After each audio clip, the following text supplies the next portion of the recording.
समापनतर्फ उन्मुख छ, तर शीर्ष 2मा पर्ने टोलीको समीकरण अझै अनिश्चित छ। लीग चरणका 4 खेल मात्र बाँकी हुँदा पनि कुनै पनि टोली सुरक्षित रूपमा शीर्ष 2मा पुगेको छैन।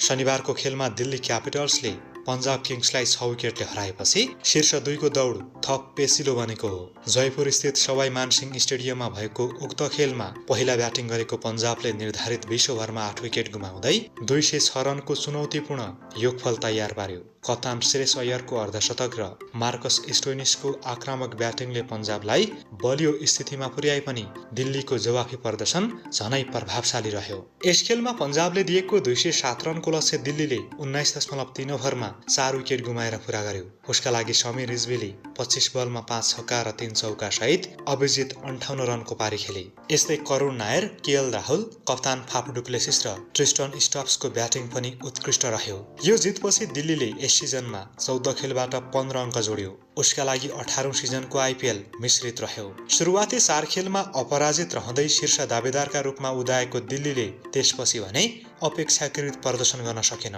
यद्यपि उसले अन्तिम खेलमा पन्जाबलाई हराउँदै सुखद अन्त्य भने गर्यो। दिल्लीको जितले गुजरात, आरसीबी र मुम्बईलाई राहत भयो। यदि दिल्लीलाई हराएको भए पन्जाब अङ्क तालिकाको शीर्ष स्थानमा उक्लिने थियो। तर यो हारले क्वालिफायर 1 खेल्न पाउने पन्जाबको लक्ष्यमा केही धक्का लागेको छ। ऊ अहिले तालिकाको दोस्रो स्थानमा छ। शीर्ष 2मा स्थान बनाउन पन्जाबले अन्तिम खेलमा मुम्बई विरुद्ध उत्कृष्ट जित निकाल्नु पर्नेछ।